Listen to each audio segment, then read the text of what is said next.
Hello friends, मैं अशोक आप सभी का उषा मैथ्स पे बहुत ही मोस्ट वेलकम करता हूं। देखिए, आज की क्लास में हम लोग ये सीखने वाले हैं कि किसी भी संख्या का वर्गमूल कैसे बहुत ही जल्दी से हम लोग फाइंड करते हैं और वर्गमूल निकालने के क्या बेहतर तरीका है जो हमें एग्ज़ाम में अप्रोच करना है। ठीक है, उसके पहले मैं आपको बता दूं, पेट के एग्ज़ाम के बहुत ही कुछ ही दिन बचे हैं और ये भी सुनने में आ रहा है कि पेट के एग्ज़ाम की डेट अभी भी हो सकता है, चांसेस हैं कि एक हफ्ते आगे एक्सटेंड करें। उसका रीज़न यही है कि 24 अगस्त को एसएससी सीजीएल का भी बहुत सारे बच्चों का एग्ज़ाम लगा हुआ है और 24 को ही पेट का एग्ज़ाम है। तो पॉसिबिलिटीज़ यही हैं कि अगर ऐसा नहीं होता है तो बहुत सारे बच्चों का एग्ज़ाम छूट जाएगा। तो सब लोगों की यही इच्छा है कि सारे बच्चे एग्ज़ाम्स दें और मैं भी यही चाहता हूं कि सारे बच्चों को दोनों एग्ज़ाम्स देने का मौका मिले, तो बेहतर यही रहेगा।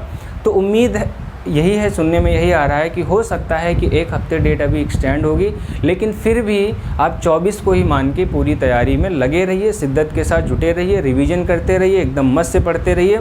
जो भी फ्लो में पढ़ रहे हैं उस फ्लो को बरकरार रखिए, चाहे 24 को एग्ज़ाम हो या एक हफ्ते बाद एग्ज़ाम हो, आपको अपना बेस्ट देने की तैयारी करके ही जाना है। ठीक है, देखिए, अगर हम लोग वर्गमूल निकालने की बात करें कि वर्गमूल हमें कैसे निकालना है, तो सबसे पहली चीज़ आप देखिए, आपको आसानी तब होगी जब 1 से लेकर के 30 तक के वर्गमूल आपको याद हो। 1 से 30 तक की संख्याओं के वर्ग और वर्गमूल दोनों याद हो ना, वर्ग और वर्गमूल याद हो, दोनों चीज़ें आपको याद ही करना है। क्योंकि देखिए, अगर ये छोटी छोटी संख्याएं आप इनमें भी लगाने का बैठेंगे कि 576 किसका वर्ग है, 729 किसका वर्ग है, 324 किसका वर्ग है ना, तो ये सारी चीज़ें आपको याद होनी चाहिए। और दूसरा क्या है कि अगर हम वर्गमूल या घनमूल की बात करें तो 1 से 20 तक की संख्याओं के घन और इन सभी संख्याओं के घनमूल आपको एकदम मुँह ज़बानी याद होने चाहिए, क्योंकि ऐसा करने से कैलकुलेशन में बहुत सारा समय आपको बच जाएगा। इस वजह से मैं ये बात आपसे यहाँ पे शेयर कर रहा हूँ। आगे देखिए, अगर हमें किसी संख्या का वर्गमूल निकालना है और आसान वाले तरीके से निकालना है तो आपको ये समझना होगा, अगर मान लीजिए हम इकाई के अंक की बात करें, इकाई में क्या क्या हो सकता है। अगर हम उस संख्या का वर्ग कर दें तो इकाई में क्या क्या आएगा ना। अगर कोई संख्या में इकाई का अंक 1 है, अगर इसका हम वर्ग करेंगे तो इकाई 1 आएगी। अगर 2 है तो इकाई कितना आएगा, 4 आएगा। अगर इकाई का अंक 3, इसका हम वर्ग कर देंगे 9। अगर 4 है तो इकाई का अंक कितना आएगा, 6। अगर 5 लिखा हुआ है तब भी इकाई का अंक कितना आएगा, 5 आएगा। अगर 6 लिखा हुआ है तो इकाई का अंक कितना आएगा, 6। अगर संख्या में इकाई का अंक 7 है, ठीक, आप उसका वर्ग करेंगे तो इकाई का अंक कितना आएगा, 9। अगर संख्या में इकाई का अंक 8 है तो कितना आएगा इकाई में, 4। अगर 9 है तो कितना आएगा इकाई का अंक, 1, है ना। देखिए, ये हमें इसलिए याद रखना है, इस तरीके से बहुत सारी आपको जब भी कोई क्वेश्चन पूछा जाएगा तो बहुत ही हेल्प मिलने वाली है। ठीक है, अब देखिए आपको करना क्या है, एक चीज़ यहाँ पे नोट पॉइंट है जो आपको समझने वाली। आपने क्या किया, 1 से लेकर के 9 तक की सभी संख्याओं का वर्ग किया और देखा कि इकाई में क्या क्या आने की पॉसिबिलिटीज़ है ना। तो आप अगर यहाँ पे ध्यान से देख पा रहे होंगे, इकाई में यहाँ पे आपने 1 का किया, 2 का किया, सब सारी संख्याओं का 9 तक किया। इधर कुछ संख्याएं आई हैं इकाई में, लेकिन कुछ संख्याएं गायब हो गई, जैसे 2, 3, 7 और 8 हमारा नहीं आया है। तो आपको ये याद रखना है, यदि किसी संख्या में इकाई का अंक 2, 3, 7 और 8 है तो वह संख्या किसी संख्या का वर्ग नहीं हो सकती है। ठीक है, किसी भी संख्या का वर्ग नहीं हो सकती है। और ये क्वेश्चन कई बार पूछा गया है, तो इसलिए आपको इस नोट पॉइंट को अलग से लिख लेना और याद भी रखना। क्या नोट पॉइंट है, यदि किसी संख्या में इकाई का अंक 2, 3, 7 और 8 है तो वह संख्या किसी भी संख्या का वर्ग नहीं हो सकती है। ठीक है, बहुत ही इंपॉर्टेंट नोट पॉइंट, और छोटी सी बात है, अगर एग्जाम में आ जाएगा, 4 ऑप्शन दे देंगे, आपसे पूछ लिया जाएगा कौन सी संख्या किस संख्या का वर्ग नहीं है। अगर आपको ये नहीं पता है तो फिर आपको चारों ऑप्शन देखने पड़ेंगे, चारों ऑप्शन के स्क्वायर रूट आपको निकालना पड़ेगा, तो समय आपका ज़्यादा लग जाएगा इस वजह से। ठीक है, अब देखिए, जैसे हम अगर आपसे पूछें कि 576 का वर्गमूल है ना, 576 का वर्गमूल मतलब इसे हम क्या लिखेंगे, 576। सबसे पहला काम क्या करना, आपको 2-2 संख्याओं के जोड़े बनाने, लास्ट में हमें 2 संख्याएं बना लेनी। उसके बाद जितनी भी संख्याएं बचेंगी उन सबको 1 के साथ बनाएंगे ना। पहला स्टेप क्या है, सबसे पहले हमें इकाई की तरफ से 2-2 संख्याओं का जोड़ा बनाना है और बाकी जितनी संख्याएं बचेंगी उनको हम एक साथ लिखेंगे। ठीक, अब देखिए 76 है, 76 में इकाई का अंक कितना आया हुआ, 6।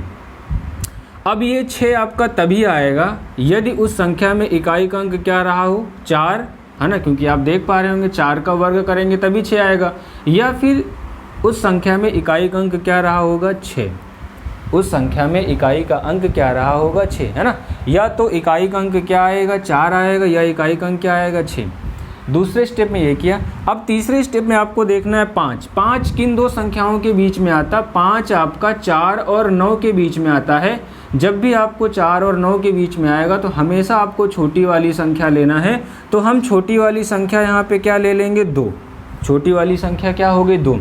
अब हमें क्या डिसाइड करना है, हमें तो दहाई में पता चल गया 2 होगा, लेकिन इकाई में नहीं पता चल रहा कि 4 होगा कि 6 होगा। तब हमें क्या करना है, 2 के जो ठीक बाद वाला नंबर है 3, उसी से गुणा कर देना है। तो कितना हो गया, 6। अब देखिए यहाँ पर 5 है और यहाँ पे 6 आया है। इसका मतलब जब भी ऐसी कंडीशन होगी जो 5 है हमारा इस वाले 6 से छोटा है तो छोटा नंबर लेंगे। अगर यहाँ पे गुणा करने पे 8 आ जाता है तो ठीक है, 5 हमारा क्या होता, 8 से भी छोटा होता। अगर यहाँ पे 4 आ जाता है तो 5 हमारा क्या होता, 4 से बड़ा होता। उस कंडीशन पे हम बड़ा नंबर लेते हैं। 1-2 क्वेश्चन में हम लोग और देख लेंगे। अभी यहाँ पे क्या समझिए कि यहाँ पे 6 आ गया है, जो कि 5 क्या है, 6 से छोटा है। 6 से छोटा है तो छोटा नंबर इकाई लेंगे। तो 2 तो हमारा फिक्स था ये वाला, और इकाई के स्थान पे क्या होगा, 4। इसका मतलब 576 किसका वर्गमूल है, 24 का वर्गमूल है। ठीक है, एक और करते हैं 729। ये 30 तक के वर्गमूल हैं। अभी हम सिर्फ 2 संख्याओं का कर रहे हैं, फिर 3 संख्याओं का भी करेंगे और 4 संख्याओं का भी वर्गमूल इसी तरीके से करेंगे। जैसे देखिए क्या लिखा हुआ है, √729 लिखा। अच्छा, इसमें भी आपको टाइम लग रहा होगा कि 9 किस में आएगा, 3 में आएगा। यदि किसी संख्या में अंडर लगा है और 9 लिखा है, इसका मतलब जब उस संख्या का वर्ग कर रहे होंगे तो इकाई में क्या होना चाहिए, या तो 3 आएगा या फिर कौन सा आना चाहिए, 7 आएगा। या तो 3 आएगा या 7 आएगा। ठीक है, 2 हमने जोड़ा बना लिया। अब देखिए 7 किसके किसके बीच में आएगा, 7 हमारा 9 और 16 के बीच में आएगा, है ना। 7, 9 और 16 के बीच में आएगा। तो हमें कौन सा नंबर ले लेना, नहीं सॉरी, 7 हमारा किस में आएगा, 7 हमारा 4 और 9 के बीच में आएगा। ठीक है, 7 हमारा कहाँ पे आएगा, 4 और 9 के बीच में आएगा। और तो हमेशा ऐसी कंडीशन में हमें छोटा वाला नंबर लेना है। तो छोटा वाला नंबर क्या हो गया, 2। फिर हमें अब ये पता चल गया कि दहाई के स्थान पे 2 होगा, लेकिन इकाई में ये नहीं कंफर्म है कि 3 होगा कि 7 होगा। इसके लिए हमें क्या करना है, 2 को उसके ही अगले नंबर से मल्टीप्लाई कर देना है, 6। अब देखिए यहाँ पे 7 लिखा हुआ है, यहाँ पे 6 आया हुआ है। तो जो 7 है वो 6 से बड़ा है। 6 से बड़ा है तो इसका मतलब ये बड़ा वाला नंबर लिया जाएगा। इसका मतलब 2 तो फिक्स हो गया था हमेशा। और यहाँ पे क्या आएगा, 27। इसका मतलब 729 किसका वर्गमूल है, 27 का। एक चीज़ मैं आपको और बताता हूँ, आप ध्यान से देख रहे होंगे यहाँ पे इकाई का अंक कितना था, 9, है ना। 9 में या तो 3 आया या 7 आया। आपको ये याद नहीं करना पड़ेगा, हमेशा आप ध्यान देंगे तो जो भी नंबर आएगा उन सब का योग 10 होगा। अब जैसे देख लीजिए 1 कहाँ पे आएगा, 1 है या फिर 9 है। आप इन दोनों का योग करेंगे, या तो 1 आएगा या 9। तो आपको ये आइडिया लगा लेना, अगर एक नंबर 3 है दूसरा 7 होगा, अगर एक 4 है तो दूसरा 6 होगा, अगर एक 2 है तो अगला क्या होगा, 8 होगा ना। तो दूसरा आपको बहुत जल्दी हो जाएगा। देख लीजिए 2 और 8 वाला करेंगे, यहाँ भी 4 आ रहा, यहाँ भी 4 आ रहा। 9 और 9 वाला करेंगे, यहाँ भी 3 आ रहा, यहाँ भी 7, ये भी 10 हो जाएगा। 4 वाला करेंगे तो ये भी क्या हो गया, यहाँ भी 6 है, यहाँ भी 6 है, 4 और 6 मिलके कितना हो गया, 10। ठीक, तो इस तरीके से हम लोग इन संख्याओं का वर्गमूल निकालते हैं। आइए अब हम 4 अंकों वाली संख्याओं पे चलते हैं। अब जैसे देखिए, अगर हम 4 अंकों वाली संख्याओं की बात करें, जैसे मान लीजिए लिखा हुआ है 4096, ये सारे परफेक्ट स्क्वायर नंबर हैं कि ऐसी कौन सी संख्या है जिनका पूरा वर्गमूल निकाला जा सकता है। जैसे 4096, सबसे पहला काम आपको क्या करना है, 2 का जोड़ा बनाना इकाई की तरफ से, बाकी जितना बचेगा वो एक साथ, है ना। अब देखिए 6 कहाँ पर आएगा, तो आपको पता है तो 4 पे आएगा। दूसरा आपको आइडिया लग गया कि इन दोनों का योग 10 होता तो दूसरा 6 हो जाएगा। ठीक है, अब यहाँ पे क्या बच गया, 40। अब 40 किसके बीच में आएगा, तो आप देख पा रहे होंगे 40 हमारा किसके बीच में आएगा, 36 और 49 के बीच में आएगा। तो हमें क्या ले लेना है, 6। हमें क्या ले लेना है, 6। ठीक है, 40 के लिए क्या पता चल गया, 6। अब हमें ये पता करना है कि 4 आएगा कि 6 आएगा इकाई के स्थान पे। तो उसके लिए क्या करते हैं, सबसे पहले तो इसको अगले वाले नंबर से गुणा करेंगे, 6 सत्ते 42 है ना। अब यहाँ पे 42 आया हुआ है और ये 40 है, ये छोटा नंबर है तो इसीलिए यहाँ पे क्या लेंगे, छोटा लेंगे। इसका मतलब ये किसका वर्गमूल हो जाएगा, 64 का। तो आप समझ पा रहे होंगे मेरी बात का। एक और क्वेश्चन जैसे ले लेते हैं 5184, ठीक है। क्या लिखा हुआ है, अंडर रूट 5184, 2 का जोड़ा बना है, 2 इधर, 4 कहाँ कहाँ पे आएगा, 4 आपका 2 का आएगा या फिर 8 आएगा। इकाई में या तो 2 रहेगा या 8 रहेगा, क्योंकि 2 का स्क्वायर करेंगे तब 4 आएगा या 8 का स्क्वायर करेंगे तब 4 आएगा, ठीक है। अब आपको ये आइडिया लगाना, 51 कहाँ कहाँ पे आएगा, 51 49 और किसके बीच में आएगा, 49 और 64 के बीच में आएगा। तो हमें क्या ले लेना, छोटा वाला नंबर, तो हमें यहाँ से क्या ले लेना, 7।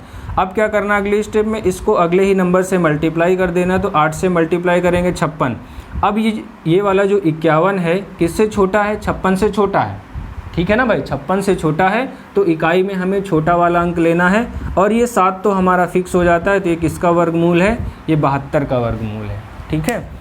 अब देखिए 5 अंकों वाले वर्गमूल हम लोग कैसे निकालते हैं। जैसे मान लीजिए 5 अंकों का कुछ भी लिखा हुआ है, 5 अंकों वाले वर्गमूल में 106 और 0 9 लिखा, तब आपको क्या करना है, 2 का जोड़ा बना लेना इकाई की तरफ से, बाकी जितना बचेगा वो सब किस में रहेगा, 1 में रहेगा, ठीक है। उसके बाद हमें क्या करना है, देखिए 9 कब आएगा, 3 का स्क्वायर करेंगे तब 9 आएगा, या फिर 7 रहेगा तब 9 आएगा। अब देखिए 106 कहाँ पे आएगा, ठीक है। अब ये हमें थोड़ा सा और आइडिया लगा लेना है।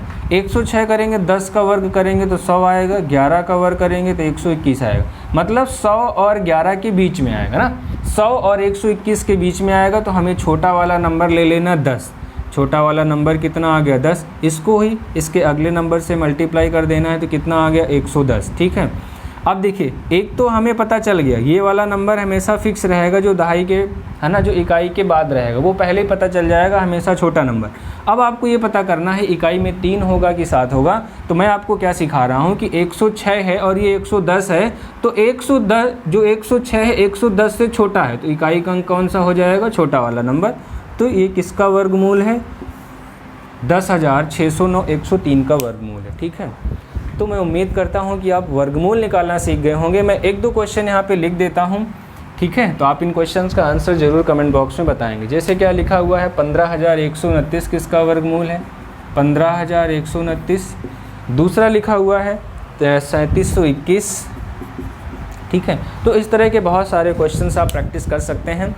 तो मैं उम्मीद करता हूं कि वर्गमूल निकालना अब आपको कभी कोई समस्या नहीं हो, चाहे नंबर वो 2 अंकों का हो, चाहे 3 अंकों का हो, चाहे 4 अंकों का हो, चाहे 5 अंकों का हो, ठीक है। अच्छा 5 अंकों वाला मैं एक और बता देता हूं। जैसे 15,129 लिखा है, ठीक है। तो हमें क्या पता करना है कि सबसे पहली चीज़ तो 2 हम बना लिए, उसके बाद ये आगे 151। अब देखिए 9 कब आएगा, या तो 3 का वर्ग रहेगा या फिर 7 का वर्ग करेंगे। अब 151 कहाँ पे आएगा, थोड़ा सा आपको आइडिया लगाना है। 12 का स्क्वायर 144, 13 का स्क्वायर 169। अब ये नहीं पता होगा तो फिर समस्या होगी मेरे भाई ना।